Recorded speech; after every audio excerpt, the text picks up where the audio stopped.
लोग अक्सर एक प्रश्न पूछते हैं कि मन को कैसे शांत किया जाए। मन में बहुत बेचैनी है, एंजाइटी है, परेशानी महसूस होती है, इसे कैसे शांत करें। मन को शांत नहीं किया जा सकता। उहुँ। मन है तो शांति नहीं हो सकती। मन का स्वभाव नहीं है कि मन शांत हो सके। अगर सच में शांति है तो मन नहीं है। मन का अभाव ही शांति है। मन ही अशांति का कारण है। ये दोनों पर्यायवाची हो सकते हैं। हुँ? मन नहीं शांत हो सकता, ना आपको शांत रहने दे सकता। मन ही सारी बीमारियों का मूल कारण है। मन के ऊपर उठा जा सकता है, मन के पार हुआ जा सकता है, मन को मिटाया जा सकता है। हुँ? लेकिन मन को शांत नहीं किया जा सकता। हुँ? मन वो बीमारी है जिसे समाप्त किया जा सकता है, उसे सुधारा नहीं जा सकता। हुँ? वो जड़ से निकल सकती है। उसको दवाई, मलहम, लेप नहीं लगाया जा सकता, ऐसा नहीं हो सकता। मन के स्वभाव को समझ लेना चाहिए। मन क्या है? मन आपके विचारों का फैलाव है। मन आपका सारा संसार है। आपका पूरा संसार आपके विचारों ने, आपके मन ने निर्मित किया हुआ है। पल पल निर्मित कर रहे हैं। आपका सब कुछ, भूत, भविष्य, वर्तमान, सब कुछ मन का है। आप कह रहे हैं मन को शांत करें। कैसे शांत करेंगे आप मन को? मन तो एक ही कंडीशन में समाप्त हो सकता है, जब आप इस समय पर हैं। इस वर्तमान में अगर आप हैं तो मन नहीं है। पर आप तो कभी वर्तमान में होते ही नहीं। कभी भी नहीं होते आप तो वर्तमान में। या तो आप भूत की बातों को लेकर रोते रहते हैं या भविष्य की योजनाएं बनाते रहते हैं। जो इस क्षण घटित हो रहा है उसमें आपका कोई रस नहीं है। आप जानते ही नहीं इस क्षण के बारे में। और मन के ना होने का सिर्फ एक यही तरीका है कि आप इस क्षण में स्थापित रहें। अगले क्षण और पिछले क्षण के बारे में आपको कुछ नहीं पता होना चाहिए, कुछ लेना देना नहीं होना चाहिए। ऐसा कर सकते हैं तो मन समाप्त हो जाएगा। और इसे ही आप दूसरी भाषा में कह दीजिए कि मन शांत हो जाएगा। पर ये शांत नहीं होगा। इसका मतलब हुआ कि मन मर गया, बस मन का सारा खेल खत्म। पर हम करते क्या हैं?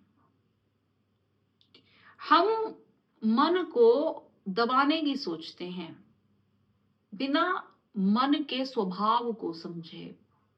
और क्योंकि हम मन के स्वभाव को नहीं समझते, हम उस बीमारी की जड़ को नहीं समझते, हम एक ऊपरी उपचार करने लग जाते हैं, लिपापोती करने लग जाते हैं। बीमारी कुछ और है, इलाज कुछ और कर रहे हैं। समझ रहे हैं मेरी बात आप? मन को हम दबाने में लग जाते हैं। जैसे क्रोध आया तो उसका दमन कर लिया, अपने भीतर उसको सिकोड़ लिया। क्योंकि हर जगह क्रोध उत्पन्न नहीं किया जा सकता। हम्म? कोई आपको उल्टे थप्पड़ मार देगा। हर जगह क्रोध थोड़ी ना आप दिखाते फिरेंगे। नहीं, आप अपने से छोटे, अपने पे निर्भर आदमी पर क्रोध दिखाएंगे। ठीक है? जहां पर आपको सुविधा हो उस मन को फैलाने की, वरना आप क्रोध को पी जाते हैं। आप जानते हैं ये सब टैक्टिक्स कैसे की जाती हैं। हम्म? हर जगह आप अपने मन की नहीं कर सकते। तो आप मन का दमन करते हैं। क्यों करते हैं? क्योंकि आपको लगता है इससे आप मन को कंट्रोल कर रहे हैं, इससे आप मन को शांत कर रहे हैं। और लगता भी है ऐसा, क्योंकि तत्काल प्रभाव दिखते हैं। जो घटना हो सकती थी अगर आप मन की सुनते, वो घटना नहीं हुई, वो रुक गई वहीं पे। पर क्या वो सच में रुक गई? आप अपने अंदर इस प्रश्न को टटोलिए, क्या वो सच में रुक गई? आपने अपने क्रोध का दमन किया अपने बॉस के ऊपर, मान लीजिए फॉर एग्जाम्पल। अब क्या करेंगे आप? अब आप अपने घर जाकर उस क्रोध को अपनी पत्नी पर निकालेंगे, फिर आपकी पत्नी बच्चों पर निकालेगी, बच्चे कल स्कूल जाएंगे तो किन्हीं और बच्चों के साथ झगड़े करेंगे, खिलौने कापी किताब तोड़ फोड़ देंगे। आपके क्रोध की श्रृंखला कहां से शुरू हुई और कहां खत्म हुई? समझे मेरी बात आप? और एक बात मैं आपको कह दूं, जितना आप इस क्रोध को या किसी भी वृत्ति को आप पीते जाएंगे, दमन करते जाएंगे अपने भीतर, आप उसका एक विकराल रूप बनाते जा रहे हैं। आप समझ नहीं पा रहे हैं, पर आपके अंदर एक ज्वालामुखी इकट्ठा होता रहता है। जो लोग छोटी छोटी बातों पर क्रोध को निकालते रहते हैं, छोटे छोटे बच्चे, या जो लोग छोटी छोटी बातों पर नाराज हो जाते हैं या छोटी छोटी बातों पर कहा सुनी कर लेते हैं, वो बात को वहीं समाप्त कर देते हैं। उनके भीतर वो क्रोध बचता नहीं जो विस्फोट का रूप ले ले। समझ रहे हैं आप मेरी बात? ये जो ऐसे लोग हैं ये कभी अपराधी नहीं हो सकते, पर ये जो लोग हैं जो इस क्रोध का दमन करते रहते हैं, इस क्रोध को पीते रहते हैं और बाहर एक मुखौटा बनाए रखते हैं, हंसी का आडंबर, मुस्कान का आडंबर बनाए रखते हैं, ये लोग घातक अपराधी हो सकते हैं। तो एक तो तरीका है दमन का, फिर दूसरा तरीका है मूर्छा का। मूर्छा में क्या करते हैं आप?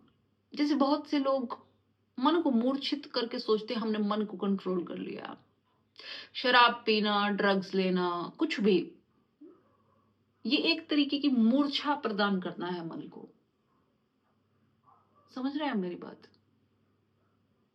क्यों? क्योंकि आप जब नशा करते हैं तो क्या होता है, मन में जो भाव उत्पन्न हो रहे हैं उनका आपको कुछ पता ही नहीं, आप पड़े हैं नशे में। मन के कारण जो आपके अंदर उत्तेजना पैदा हो रही है किसी भी बात को लेकर, उसके बारे में आपको अब कोई जानकारी नहीं है, आप अचेत हैं उस बात से, कोई लेना देना नहीं है अब आपको। लेकिन होगा क्या, जैसे ही वो नशा समाप्त होगा, सारी की सारी बात, सारी की सारी समस्या ऐसी की ऐसी आपके सामने खड़ी होगी। आपके नशे का कोई सहारा नहीं हुआ। हाँ, कुछ क्षण तक आपको आराम मिला, आपने कुछ क्षण तक उस चीज को भुला दिया, उस चीज का सामना नहीं किया, उस चीज को टाल दिया, बस इतना हुआ और कुछ नहीं हुआ। पर वो चीज समाप्त नहीं होती, उससे समाप्त नहीं होती। पर जिस बात को समाप्त किया जा सकता है उसका दमन क्यों किया जाए, उसके लिए खुद को मूर्छित क्यों किया जाए? समझ रहे हैं आप मेरी बात? मन को समाप्त किया जा सकता है, मन का साक्षी होके, मन में जो भाव उठे उसका दृष्टा होके मन को समाप्त किया जा सकता है। और वो कोई टेम्पररी सॉल्यूशन नहीं है, वो परमानेंट अवस्था है। जिन भी क्रियाओं का, अपनी भीतरी अवस्थाओं का आप बोध कर लेते हैं, जिनके प्रति आप होशपूर्ण हो जाते हैं, वो चीजें गिर जाती हैं, मन पार हो जाता है। जब आप अपनी इंद्रियों के स्वभाव के दृष्टा हो जाते हैं, तब आपको किसी दमन या किसी मूर्छा की आवश्यकता नहीं है। आपके मन का फैलाव धीरे धीरे सिकुड़ने लगता है और समाप्त हो जाता है। पर हम ऐसा करते नहीं, हमें लगता है ये सब क्या बकवास बात है, कैसे इतनी देर ध्यान में बैठे रहे हैं, कैसे कंट्रोल करें ये सब कुछ। पर आपको मैं बता दूं, ये भी आपके मन के ही बहाने हैं, क्योंकि ये सब बातें कौन कह रहा है आपसे? ये आपका मन ही तो कह रहा है, ये मन ही तो समझा रहा है। जहां मन मरता है उसकी हामी मन क्यों भरेगा? मन तो उसके विपरीत ही बात करेगा ना आपसे। और एक और बात समझने जैसी है, ये जो मूर्छा जिसके बारे में मैंने आपसे अभी बात की, कि मन को आप मूर्छित कर लीजिए, मन को थोड़ी देर के लिए बेहोश कर दीजिए। अब ये बेहोशी सिर्फ नशों से नहीं होती कि आपने नशा कर लिया। वो कोई भी चीज वो कोई भी चीज जो आपकी रियलिटी, जिस चीज से आपको समस्या है, उससे आपका ध्यान कुछ समय के लिए हटा दे, वो सब नशा है। वो नशा संगीत हो सकता है, वो नशा नृत्य हो सकता है, वो नशा मित्रों से बातचीत करना हो सकता है, वो नशा काम भोग हो सकता है, वो नशा ज्ञान हो सकता है।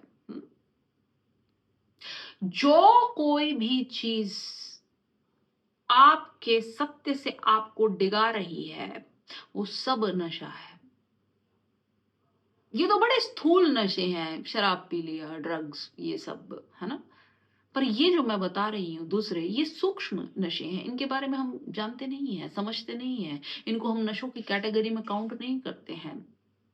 इनको हम अपना सपोर्ट सिस्टम कहते हैं। बहुत सारी किताबें पढ़ेंगे आप जिसमें कहा जाएगा अच्छा ऐसा हो जाए तो आप इस तरीके का संगीत सुन लीजिए, नृत्य कर लीजिए, अपने भावों को बहा दीजिए, या अपने मित्रों को फोन कीजिए।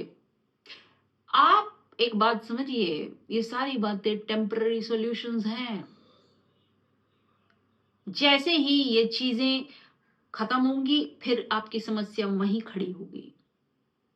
उस समस्या से जूझने का काम आपका ही है,